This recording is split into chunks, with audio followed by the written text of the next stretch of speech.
Well, breaking news overnight in today's Smart Start. A man hospitalized following a shooting in Rochester. That gunfire around 3 this morning on Alexander Street. The victim from Greece, 23 years old, was dropped off at the hospital and is expected to make a recovery. No arrests have been announced. If you'd like to call with any leads, Major Crimes want to hear from you, please call 911. In further breaking news across our top headlines, a Wayne County man arrested for arson, where the sheriff's office says this man, 44-year-old Edwin Williams, allegedly set his girlfriend's house on fire in Newark with multiple people inside.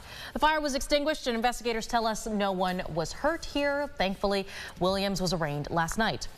We've got the latest on a teen suspect shot and killed by a trooper in Ontario County, where the state attorney general's office is working to investigate. As that investigation goes on, the AG released body cam footage yesterday of the deadly encounter between state police and a 17-year-old in East Bloomfield in the fall. It's from November 15th.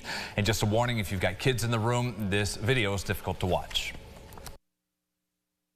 So, how you doing? You okay? So, we got, I'll cut to the chase.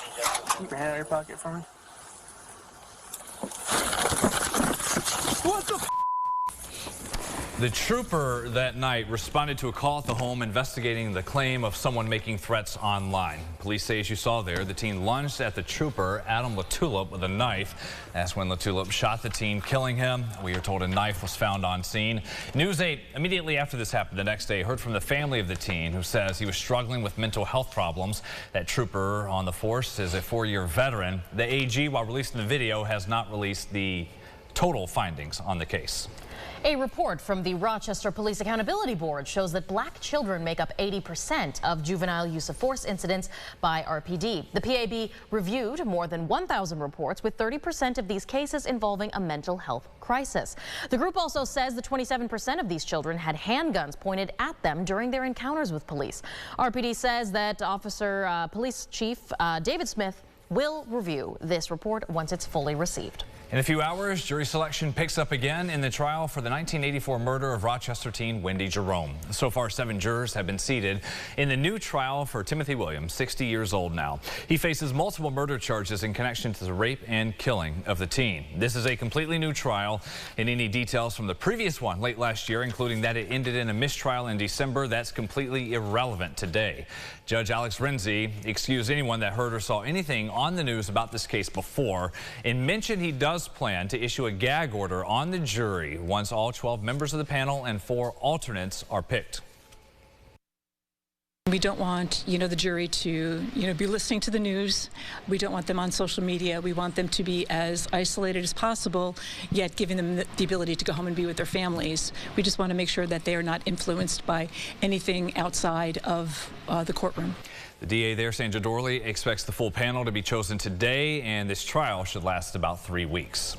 2 men accused of beating a man to death on Christmas morning pled not guilty to their charges. 22-year-old Bruce Wayne Beeman and 33-year-old Guy Musgrave II are both accused of beating 60-year-old Michael DeCesar during an attempted robbery.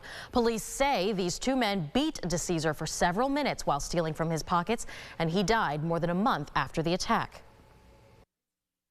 And the day that we finally were able to go to the hospital to see him, before we went in, my uncle told me, it's a lot. Are you ready to see that? And I'm like, and at first I thought, well, I'm a horror fanatic, I'm prepared for this, but I don't think anything could have prepared me for walking into that hospital room and seeing a man who is not my father pretty much dead in a hospital bed. I don't think anything could have prepared me for that. Beeman and Musgrave face numerous charges, including second-degree murder. A Rochester father has been indicted on charges related to the death of his baby girl. Dylan Brito is accused of manslaughter and tampering with physical evidence. Back in January, police say Brito fell asleep and failed to keep his 13-month-old daughter away from his drugs. She died after ingesting a mixture of cocaine and fentanyl. Brito is currently being held without bail. More of your top news headlines in a second. First, your top weather stories with James here joining us at the desk. And got the sunrise now, record warmth, maybe storms, maybe snow, everything this week. Yeah, I do think we get all of that over the next 48 hours, as it's going to be a wild ride. Big storm system that's moving through the Great Lakes. That's going to help surge our temperatures well into the 60s, 66 degrees. I do think a lot of spots get warmer than that. 66 would tie the record set back in 2067, would beat it. Overnight, we drop down to the 50s, and note the rain chances go way up as we get into tomorrow morning. Thunderstorms possible, maybe a flash freeze as well. We'll talk about that at the end of the show. Brennan? All right, thank you, James. For now, no issues out there in terms of your weather today. It's going to be a nice one. Nice out there on the road so far on the expressways. That's the view from the west side. Our expressways are clear. 390, 490, and 590. Are just seeing reports of an issue, minor accident at Mount Read Boulevard and J Street. We'll keep an eye on that. Bring you an update on your Tuesday morning drive in 30 minutes. Well, talking about getting out on the roadways, today the Greece DMV is reopening. If you got to renew your license or registration, it's been closed for about a month now. The county clerk's office says that this was to modernize the facility. It also includes installation of 2 new wheelchair accessible stations. The doors are back open this morning at 8:30.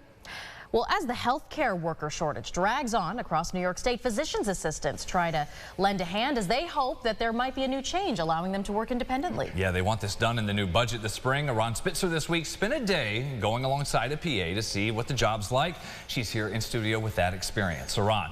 Yes, according to a recent Harris poll, 2 in 3 patients in New York are worried that the healthcare worker shortage could impact them. 90% of patients surveyed think PAs are part of the solution to these shortages. I joined Taylor and DeVero, PA with Rochester Regional Health, for a day of work to see how an appointment with a PA is different from an appointment with a physician. And it doesn't seem different at all. You talk about what brought you in, get an exam, and discuss your next steps like you would with any doctor's visit. I talked with DeVero about the impact the proposed changes in the governor's budget plan could have if passed. It would essentially loosen the restrictions on PAs to expand their services. This is a team game. This isn't us trying to take over healthcare. I don't know many PAs that want to be physicians. They became PAs for a certain reason.